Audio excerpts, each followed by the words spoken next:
സർവമംഗളമംഗല്യേ ശിവേ സർവാർത്ഥസാധികേ ശരണ്യേ ത്രംബകേ ദേവി നാരായണീ നമോസ്തുതേ. 4-ാമത്തെ അധ്യായത്തിലെ രുദ്രാക്ഷങ്ങൾ, ബഹുവിധ രുദ്രാക്ഷങ്ങളെ കുറിച്ചാണ് പ്രതിപാദിക്കുന്നത്. നമുക്ക് നോക്കാം. രുദ്രാക്ഷത്തിന് ഇത്രമാത്രം മഹാത്മ്യമുണ്ട്, അവൻ എന്താണ് കാരണം എന്ന് പറഞ്ഞു തന്നാലെന്ന് ശ്രീനാരദ മഹർഷി പറയണം. അപ്പൊ അദ്ദേഹം നാരായണ മഹർഷി പറയുന്നു, നാരദ, ഈ ചോദ്യം പണ്ട് ഷൺമുഖൻ മഹാദേവനോട് ചോദിച്ചു അത്രേ, അതായത് സുബ്രഹ്മണ്യ സ്വാമി. അപ്പോൾ ഭഗവാൻ പറഞ്ഞ മറുപടി ഞാൻ പറയാം. ഷൺമുഖ, പണ്ട് ത്രിപുരൻ എന്നൊരു അസുരൻ എല്ലാവരെയും തന്റെ അധീനതയിലാക്കി വാഴുന്നുണ്ടായിരുന്നു. അവൻ ബ്രഹ്മാവിനെയും വിഷ്ണുവിനെയും ദേവന്മാരെയും തോൽപ്പിച്ച് അജയ്യനായി ദേവന്മാരെ ദ്രോഹിക്കുവാൻ തുടങ്ങി. അവരെല്ലാവരും കൂടി എൻ്റെ അടുത്ത് വന്ന് തങ്ങളുടെ സങ്കടം ഉണർത്തിച്ചു. അപ്പോൾ ഞാൻ എന്ത് ചെയ്തു? ദിവ്യമായ അഘോരം എന്ന മഹാശസ്ത്രത്തെ സ്മരിച്ചു. ആ ശസ്ത്രം ഘോരരൂപം പൂണ്ടതും തീജ്വാല പോലെ പ്രകാശിക്കുന്നതുമായിരുന്നു. ദേവന്മാരെ സഹായിക്കാനും ത്രിപുരനെ വധിക്കാനുമായി ഞാൻ 1000 സംവത്സരം കണ്ണടക്കാതെ ആ ശസ്ത്രത്തെ തന്നെ നോക്കി ധ്യാനനിഷ്ഠനായിരുന്നു. അപ്പോൾ എൻ്റെ കണ്ണിൽ നിന്ന് അശ്രുക്കൾ ധാരധാരയായി ഒഴിയുന്നുണ്ടായിരുന്നു. ഷൺമുഖ, എൻ്റെ ആജ്ഞ അനുസരിച്ച് ലോകോപകാരമായി ആ കണ്ണുനീർ വീണ സ്ഥലത്ത് രുദ്രാക്ഷ വൃക്ഷങ്ങളുണ്ടായി. അങ്ങനെയാണ് ഈ രുദ്രാക്ഷ ഉണ്ടായത് എന്ന് പറഞ്ഞു കൊടുത്തു. ആ വൃക്ഷങ്ങളിൽ നിന്ന് 38 തരം രുദ്രാക്ഷങ്ങൾ ഉണ്ടായി. ആദ്യം ഒന്നേ ഉണ്ടായിട്ടുള്ളൂ, ഭഗവാന്റെ കണ്ണിൽ നിന്ന് വീണ കണ്ണുനീര് കൊണ്ടുണ്ടായ ഒരു രുദ്രാക്ഷം. പിന്നെ സൂര്യനേത്രങ്ങളിൽ നിന്നുണ്ടായതാണ് കപില നിറത്തിലുള്ള 12 രുദ്രാക്ഷങ്ങൾ. വൃക്ഷങ്ങളിൽ നിന്ന് 38 തരം ഉണ്ടായി രുദ്രാക്ഷം. പിന്നെ സൂര്യനേത്രങ്ങളിൽ നിന്ന് 12 തരത്തിലുണ്ടായി. പിന്നെ 16 എണ്ണം എൻ്റെ സോമനേത്രങ്ങളിൽ നിന്ന് വെള്ള നിറത്തിലുണ്ടായി. പിന്നെ വന്യനേത്രത്തിൽ നിന്ന് കൃഷ്ണവർണ്ണത്തിൽ 10 എണ്ണം ഉണ്ടായി. വെളുത്ത നിറത്തിലുള്ള രുദ്രാക്ഷം ബ്രാഹ്മണ ജാതിയും ചുവന്നത് ക്ഷത്രിയ ജാതിയും പല നിറങ്ങൾ ചേർന്നത് വൈശ്യജാതിയും കറുത്ത നിറമുള്ളത് ശൂദ്രജാതിയാണെന്നും പറയുന്നു. ഒരു മുഖമുള്ള രുദ്രാക്ഷം ശിവനാണ്, അത് ബ്രഹ്മഹത്യാപാപം നശിപ്പിക്കും. 2 മുഖമുള്ളത് ദേവീ ദേവന്മാരും. ആ രുദ്രാക്ഷം എല്ലാ പാപങ്ങളെയും നശിപ്പിക്കും. 3 മുഖമുള്ളത് അഗ്നിയാണ്, അത് സ്ത്രീഹത്യാപാപത്തെ തൽക്ഷണം നശിപ്പിക്കും. 4 മുഖമുള്ളതോ അത് ബ്രഹ്മാവാണ്, അത് നരഹത്യാപാപം നശിപ്പിക്കും. 5 മുഖമുള്ള രുദ്രാക്ഷം കാലാഗ്നി സമനായ രുദ്രനാണ്, അത് ഭുജിക്കാൻ പാടില്ലാത്ത ഭക്ഷണം കഴിച്ചാലുള്ള പാപം നശിപ്പിക്കും. അഗമ്യഗമനം കൊണ്ടുള്ള പാപവും നശിപ്പിക്കും. അഗമ്യഗമനം എന്ന് പറഞ്ഞാല് പോവാൻ പാടില്ലാത്ത സ്ഥലത്ത് പോകുന്നത്. 6 മുഖമുള്ള രുദ്രാക്ഷം ധരിച്ചാൽ ഇനി ഉണ്ടാവാൻ പോകുന്ന പാപങ്ങൾ നശിപ്പിക്കും. ഈ രുദ്രാക്ഷം കാർത്തികേയനാണ്. 7 മുഖമുള്ള രുദ്രാക്ഷം കാമദേവനാണ്. ഈ രുദ്രാക്ഷം ധരിച്ചാൽ സ്വർണവും മറ്റും മോഷ്ടിച്ചാലുള്ള പാപം ഇല്ലാതാക്കും. 8 മുഖമുള്ള രുദ്രാക്ഷം വിനായകനാണ്, അത് സർവ പാപങ്ങളെയും നശിപ്പിക്കുകയും വിഘ്നങ്ങൾ ഇല്ലാതാക്കുകയും ചെയ്യും. 9 മുഖമുള്ളത് ഭൈരവനാണ്. ആ രുദ്രാക്ഷം ഇടത്തെ കയ്യിൽ ധരിക്കുകയാണെങ്കിൽ മുക്തികൾ ലഭിക്കുകയും ചെയ്യും, എന്നെ പോലെ ആവുകയും ചെയ്യും. ബ്രഹ്മഹത്യാപാപം തുടങ്ങി എല്ലാ പാപങ്ങളും നശിക്കും. 10 മുഖമുള്ള രുദ്രാക്ഷം സാക്ഷാ ജനാർദ്ദനനാണ്. ആ രുദ്രാക്ഷം ധരിച്ചാൽ ദുഷ്ടഗ്രഹങ്ങള്, പിശാചുക്കള്, രാക്ഷസന്മാര്, നാഗങ്ങൾ തുടങ്ങിയവരിൽ നിന്നുള്ള ഭയവും ഇല്ലാതാകും. 11 മുഖമുള്ള രുദ്രാക്ഷം ഏകാദശ രുദ്രന്മാരാണ്. ആ രുദ്രാക്ഷം ശിഖയിൽ വെക്കുന്നവന്റെ മാഹാത്മ്യം കേട്ടാലും പറഞ്ഞു തരാം. വാജപേയം, 100 അശ്വമേധം, 100 ഗോദാനം ചെയ്താലുള്ള പുണ്യം, ഇതൊക്കെയും നേടാൻ സാധിക്കും. 12 മുഖമുള്ള രുദ്രാക്ഷം കർണത്തിൽ ധരിക്കുകയാണെങ്കിൽ 12 ആദിത്യന്മാർ മുഖത്തിൽ വസിക്കും. അശ്വമേധം തുടങ്ങിയ യാഗങ്ങൾ ചെയ്താലുള്ള ഫലവും സിദ്ധിക്കും. വലിയ വലിയ ഘോരമൃഗങ്ങളും ഘോരശസ്ത്രങ്ങളും അവനെ സ്പർശിക്കാൻ മടിക്കും. മറ്റൊരു തരത്തിലുള്ള ഭയവും വേണ്ട, നിർഭയനായി ഈശ്വരതുല്യം വസിക്കാം. മൃഗങ്ങളെ കൊന്ന പാപവും ഈ രുദ്രാക്ഷം ധരിച്ചാൽ ഇല്ലാതാകും. 13 മുഖമുള്ള രുദ്രാക്ഷം സർവാഭിഷ്ടങ്ങളും നേടി ഷൺമുഖന് സമനായിത്തീരും. സർവകാമാർത്ഥങ്ങളെയും അവന് നേടാൻ സാധിക്കും. പിതൃതുല്യന്മാരെയും ഭ്രാതാക്കളെയും കൊന്ന പാപം ഇല്ലാതാകും. മാത്രമല്ല സർവവിധ സുഖഭോഗങ്ങളെയും അനുഭവിക്കാൻ സാധിക്കുകയും ചെയ്യും. അക്കാര്യത്തിൽ യാതൊരു സംശയവും വേണ്ട കേട്ടോ. 14 മുഖമുള്ള രുദ്രാക്ഷം ധരിച്ചാൽ ശിവന് സമനായി തീരും. ആ രുദ്രാക്ഷം ശിരസിൽ ചൂടണം. എന്തിനധികം പറയുന്നു ഷൺമുഖ, അവന് ദേവന്മാരും പൂജിക്കും. അന്ത്യത്തിൽ ശ്രേഷ്ഠമായ ഭഗവത് പദവും അവന് ലഭ്യമാകും. ആർക്ക്? 14 മുഖമുള്ള രുദ്രാക്ഷം ധരിച്ചാക്ക്. ഉത്തമ ബ്രാഹ്മണൻ ഒരു രുദ്രാക്ഷമെങ്കിലും ശിരസിൽ ധരിക്കണം. ശിരസിൽ എങ്ങനെ ധരിക്കല്? 26 രുദ്രാക്ഷം കൊണ്ടുള്ള മാല മുടിയിൽ ചൂടണം. 50 എണ്ണമുള്ള മാല കഴുത്തിലും 16 എണ്ണമുള്ളത് ചുമലിലും 12 എണ്ണമുള്ളത് വള പോലെ മണിബന്ധത്തിലും ധരിക്കണം. 108 50 27 രുദ്രാക്ഷം കോർത്ത് മാലയായി ധരിക്കുകയോ അതുപോലെ ജപിക്കുകയോ ചെയ്താൽ വർണ്ണിക്കാൻ സാധിക്കാത്ത പുണ്യത്തെ കരസ്ഥമാക്കാം. 108 രുദ്രാക്ഷം കോർത്ത മാല ധരിച്ചാൽ ഓരോ നിമിഷത്തിലും അശ്വമേധം ചെയ്ത ഫലം കിട്ടും. 21 തലമുറയെ ഉദ്ധരിച്ച് ശിവലോകത്തെത്തിക്കുകയും ചെയ്യും. അങ്ങനെ രുദ്രാക്ഷ മാഹാത്മ്യം എന്ന 4-ാം അധ്യായം ഭഗവത്പാദങ്ങൾ സമർപ്പിച്ചു. നമ്മള് ഇനി ജപമാല വിധാനം, ജപമാല ഉണ്ടല്ലോ, അതിന്റെ കാര്യം പറയണം. മഹാദേവൻ പറയുന്നു, ഷൺമുഖ, ഇതിപ്പോ അച്ഛൻ മകന് പറഞ്ഞു കൊടുക്കുന്നതാണ്. ഇനി ഞാൻ ജപമാലയുടെ ലക്ഷണത്തെ പറ്റി പറയാം. രുദ്രാക്ഷത്തിന്റെ മുഖം ബ്രഹ്മദേവനും ഇന്ദുരുദ്രനും ഉച്ഛം വിഷ്ണുവുമാണെന്ന് പറയുന്നു. ത്രിമൂർത്തി സ്വരൂപമായ രുദ്രാക്ഷം ഭോഗത്തെയും മോക്ഷത്തെയും പ്രദാനം ചെയ്യുന്നു. ഇപ്രകാരം 5 മുഖമുള്ള 25 രുദ്രാക്ഷം എടുത്തു കോർത്ത് മാലയാക്കി ഗോപുച്ഛം പോലെ ആക്കണം. രുദ്രാക്ഷത്തിന്റെ മുഖങ്ങൾ തമ്മിൽ ചേർത്ത് വെച്ചും പൃഷ്ഠഭാഗങ്ങൾ തമ്മിൽ ചേർത്ത് വെച്ചും വേണം മാല കോർക്കാൻ. 2 അഗ്രത്തിലും രുദ്രാക്ഷത്തിന്റെ മുഖമായിരിക്കണം മേലെ വരുന്നത്. അതിനു മുകളിലേക്കിട്ട് നാഗക്കെട്ട് പോലെ ആയിരിക്കണം. ഇപ്രകാരം കോർത്ത മാലയെ ഗന്ധജലത്തിലും പഞ്ചഗവ്യത്തിലും കഴുകി ശുദ്ധമാക്കണം. പിന്നെ മന്ത്രം കൊണ്ട് ന്യാസം ചെയ്തതിന് ശേഷം ശിവാസ്ത്ര മന്ത്രം കൊണ്ട് സ്പർശവും കവച ഗുണ്ഠനവും ചെയ്യണം. പിന്നെയും മൂലമന്ത്രം ജപിച്ച് ശുദ്ധമായ സ്ഥലത്ത് വെക്കണം. എന്നിട്ട് സാക്ഷാൽ മഹാദേവനെ മാലയിലേക്ക് ആവാഹിക്കണം.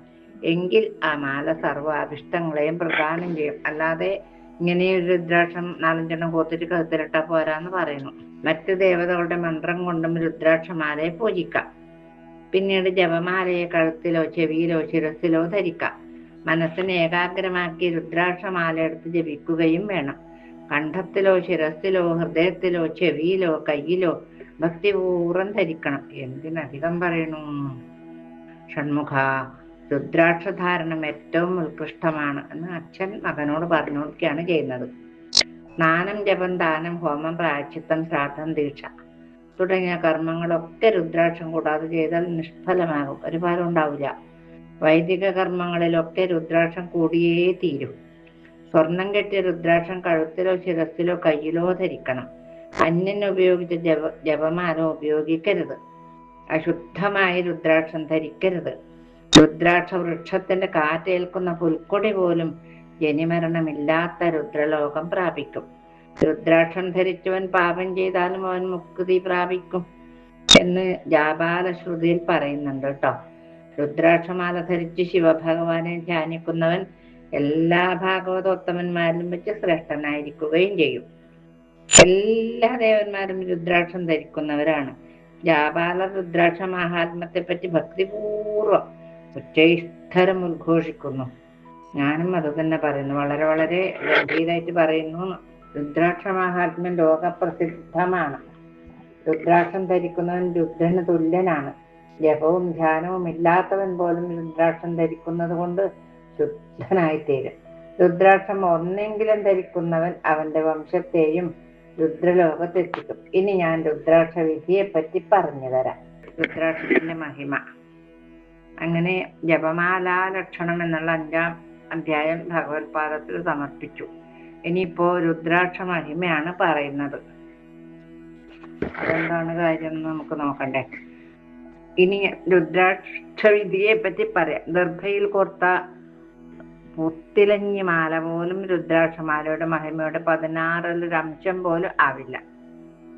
പുരുഷന്മാരിൽ വിഷ്ണു, ഗ്രഹങ്ങളിൽ സൂര്യൻ, നദികളിൽ ഗംഗ, ഋഷിമാരിൽ കശ്യപൻ, ദേവന്മാരിൽ ശിവൻ, അശ്വങ്ങളിൽ ഉച്ചൈശ്രവസ്, ദേവിമാരിൽ ഗൗരി എന്ന പോലെ അത്യധികം ശ്രേഷ്ഠതയുള്ളതാണ് രുദ്രാക്ഷവും.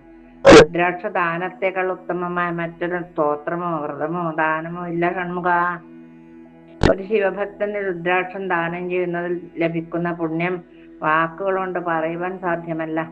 രുദ്രാക്ഷമാല കഴുത്തിലണിഞ്ഞവന് അന്നം കൊടുത്തവന്റെ 21 വംശം ഉദ്ധരിക്കപ്പെടും. അന്ത്യത്തിൽ രുദ്രലോകം പ്രാപിക്കുകയും ചെയ്യും. നെറ്റിയിൽ ഭസ്മവും ദേഹത്ത് രുദ്രാക്ഷവും ശിവപൂജയും ഇല്ലാത്ത ബ്രാഹ്മണൻ ചണ്ടാളനേക്കാൾ നിജനാണ്. ഇപ്പൊ എല്ലാ ബ്രാഹ്മണന്മാരും ഇങ്ങനെ ആയി. സർവയജ്ഞങ്ങളും തപസ്, ദാനം, വേദാധ്യയനം തുടങ്ങിയവയുടെ ഫലം രുദ്രാക്ഷം ധരിക്കുന്നത് കൊണ്ട് ഉടനെ തന്നെ ലഭിക്കും. രുദ്രാക്ഷം ധരിച്ച് മരിക്കുന്നവന് പുനർജന്മം ഉണ്ടാവുകയുമില്ല. രുദ്രാക്ഷം ധരിക്കുന്നവൻ ദേവന്മാർക്ക് തുല്യനാണ്. രുദ്രാക്ഷം ശിരസിൽ ധരിച്ചാൽ കോടി പുണ്യവും, കർണത്തിലാണെങ്കിൽ 10 കോടിയും, മുടിയിലാണെങ്കിൽ 1000 കോടിയും, കഴുത്തിലാണെങ്കിലോ 100 കോടിയും, പൂണൂലിലാണെങ്കിൽ 10 ലക്ഷവും, ഭുജത്തിലാണെങ്കിൽ 1,00,000 കോടിയും പുണ്യം ലഭിക്കും. ബ്രാഹ്മണന്മാർക്കെല്ലാം പൂണൂലില് പോത്തിട്ട് കെട്ടാനല്ലേ ഉള്ളൂ. അവർക്കൊന്നും അശുദ്ധി വേറെ ഇല്ലല്ലോപ്പാ. രുദ്രാക്ഷം കയ്യിൽ ധരിക്കുന്നവന് മുക്തിയും ലഭിക്കും. ഭക്തിയോടൊത്ത് രുദ്രാക്ഷം ധരിക്കുന്നവനെ ശിവലിംഗത്തിനെ പൂജ ചെയ്യും പോലെ ജനങ്ങൾ പൂജിക്കും. വിദ്യയുള്ളവനോ ഇല്ലാത്തവനോ ആകട്ടെ, അവൻ രുദ്രാക്ഷം ധരിച്ചിട്ടുണ്ടെങ്കിൽ കീകടത്തിലെ കഴുതയെ പോലെ കൈലാസം പ്രാപിക്കും. അപ്പസ്കന്ദൻ ചോദിക്കുന്നു, പിതാവേ, കീകടത്തിലെ കഴുതക്ക് രുദ്രാക്ഷം ആരാണ് നൽകിയത്? ആ കഴുത രുദ്രാക്ഷം ധരിക്കുവാൻ കാരണം എന്താണ്? സുബ്രഹ്മണ്യസ്വാമി ചോദിച്ചു. സുധാ പുത്ര, പണ്ടൊരു വഴിയാത്രക്കാരൻ കഴുതപ്പുറത്ത് രുദ്രാക്ഷ പാണ്ഡവും കയറ്റി വിന്ധ്യപർവ്വതത്തിലൂടെ പോവുകയായിരുന്നു കേട്ടോ. ഭാരം താങ്ങാൻ ശക്തിയില്ലാതെ ആ കഴുത അവിടെ തന്നെ വീണ് ചത്തു. അവൻ എൻ്റെ അനുഗ്രഹത്താൽ എൻ്റെ രൂപം പ്രാപിച്ച് കൈലാസത്തിലെത്തി. രുദ്രാക്ഷം ചുമന്നതുകൊണ്ട്. രുദ്രാക്ഷം ധരിക്കുന്നവൻ അവന്റെ കഴുത്തിലെ രുദ്രാക്ഷത്തിന് എത്ര മുഖമുണ്ടോ അത്രയും 1000 കൊല്ലം ശിവലോകത്ത് പൂജിക്കപ്പെടും. സ്ഫടികം, മുത്ത്, പവിഴം, രത്നം, സ്വർണം ഇവയോടൊത്ത് രുദ്രാക്ഷം ധരിച്ചാൽ അവൻ ശിവന് തുല്യനാകും. അതായത് ഭഗവാനാണ് പറയുന്നത്. ഈ തത്വങ്ങൾ ഒരിക്കലും അഭക്തന്മാരോട് പറയരുത്, ഭക്തന്മാരോടേ പറയാവൂ. സ്വർണം ഒന്നുമില്ലാതെ വെറുതെ ദേഹത്തിൽ ധരിച്ചാൽ പോലും അവന്റെ പാപങ്ങൾ ആദിത്യനുദിക്കുമ്പോൾ ഇരുട്ട് അകന്നു പോകും പോലെ ഇല്ലാതാകും. അത്യധികം ഫലം തരുന്ന രുദ്രാക്ഷം ധരിക്കാത്തവന്റെ ജന്മം വിഫലമാണ്. രുദ്രാക്ഷം കഴുത്തിലിട്ട് കുളിച്ചാൽ ഗംഗാ സ്നാനത്തിന്റെ ഫലം കിട്ടും. 14 മുഖങ്ങളുള്ള രുദ്രാക്ഷം ലോകപൂജിതങ്ങളാണ്.